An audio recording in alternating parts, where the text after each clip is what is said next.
రాజీనామా చేసే ఆలోచనలో దానం నాగేందర్ ఉన్నట్టు తెలుస్తోంది. ఇప్పటికే ఢిల్లీ పెద్దల్ని దానం నాగేందర్ కలిసొచ్చారు. మంత్రి శ్రీధర్ బాబుని ఎమ్మెల్యే దానం నాగేందర్ కలిశారు. భేటీలో దానంతో పాటు అసెంబ్లీ సెక్రటరీ ఉన్నారు. పార్టీ ఫిరాయింపులపై మొన్న దానం నాగేందర్ కు స్పీకర్ నోటీసులు ఇచ్చారు. ఈ నెల 23 వరకు స్పీకర్ ముందుండాలని స్పీకర్ కార్యాలయం స్పష్టం చేసింది. అనర్హత వేటు పడితే జరిగే పరిణామాలు, రాజీనామా చేస్తే జరిగే పరిణామాలపై నేతలు చర్చించారు. ఇదే విషయానికి సంబంధించి పూర్తి డీటెయిల్స్ మా కరెస్పాండెంట్ అజీం అందిస్తారు. అజీం, చెప్పండి, దానం నాగేందర్ విషయంలో ఏం జరుగుతోంది? ఏ నిర్ణయం తీసుకునే ఛాన్స్ ఉంది? నిజంగా రాజీనామా చేస్తే తర్వాత జరిగే పరిణామాలేంటి?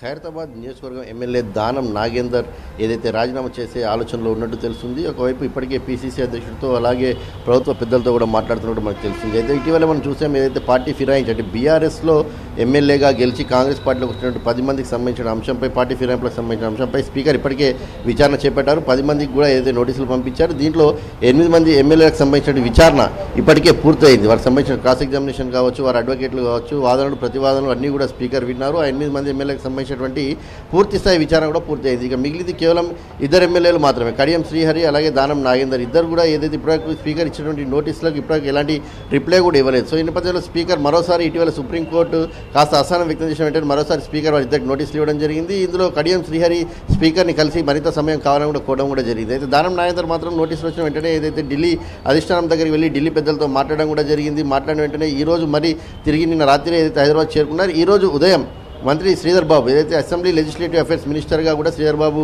ఏదైతే బాధ్యతలు ఉన్నాయి, సో ఈ నేపథ్యంలో ఆ శ్రీధర్ బాబుని ఈరోజు ఉదయం దానం నాగేందర్ అలాగే అసెంబ్లీ సెక్రటరీ నరసింహాచారి అలాగే మిగతా ఎమ్మెల్యేలు అందరూ కూడా ఈరోజు భేటీ అయ్యారు. సో ఈ నేపథ్యంలో దానం నాగేందర్ రాజీనామా చేస్తే ఎలా ఉంటుంది, దానం నాగేందర్పై వేటు పెడితే ఎలా ఉంటుందనే పరిస్థితులపై ఏదైతే కోణంలో ఆలోచన చేసినప్పుడు తెలుస్తుంది. అసలు దానం నాగేందర్పై అనర్హత వేటు పడే అవకాశం ఉందా అనే చర్చకు వస్తే దానం నాగేందర్పై ఖచ్చితంగా మోస్ట్లీ కూడా ఏదైతే ఖచ్చితంగా అనర్హత పడే అవకాశాలు ఎక్కువ ఉన్నట్టు కూడా తెలుస్తుంది. ఎందుకంటే దానం నాగేందర్ బీఆర్ఎస్ పార్టీ ఎమ్మెల్యేగా గెలిచి వచ్చి పార్టీకి రాజీనామా చేయకుండానే సికింద్రాబాద్ కాంగ్రెస్ ఎంపీ అభ్యర్థిగా బీఫామ్ తీసుకొని పోటీ చేశారు. సో ఈ ఒక్క కారణంతో దానం నాగేందర్ ఖచ్చితంగా అనర్హత వేటు పడుతుందనే ఒక వార్తలు అయితే పెద్ద ఎత్తున వినిపిస్తున్నాయి. మరోవైపు కడియం శ్రీహరి సైతం బీఆర్ఎస్ పార్టీలో గెలిచి కాంగ్రెస్ పార్టీలోకి వచ్చినప్పటికీ కూడా అయితే కేవలం ఏదైతే పార్లమెంట్ ఎన్నికల్లో కడియం శ్రీహరికి సంబంధించిన కుమార్తె ఏదైతే ఎంపీగా బరిలో చేసినప్పుడు ప్రచారం చేసినటువంటి వీడియోస్ అయితే ఉన్నాయి. సో ఈ నేపథ్యంలో వీరిద్దరికి ఉప ఎన్నికలు వస్తాయని చర్చ వినిపిస్తున్నప్పటికీ దానం నాగేందర్ ఉప ఎన్నిక ఖైరతాబాద్ చేసుకున్న ఉప ఎన్నిక మాత్రం దాదాపు ఖాయమనిపిస్తుంది. ఒకవేళ స్పీకర్ నుంచి అనర్హత వేటు పడినట్లయితే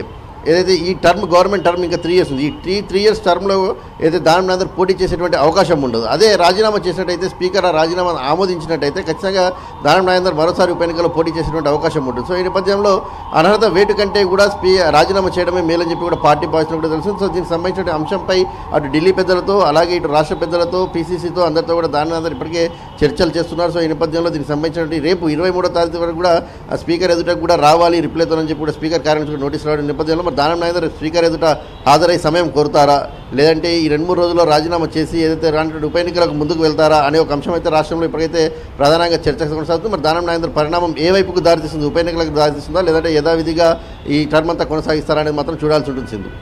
రైట్, థ్యాంక్ యూ అజీం.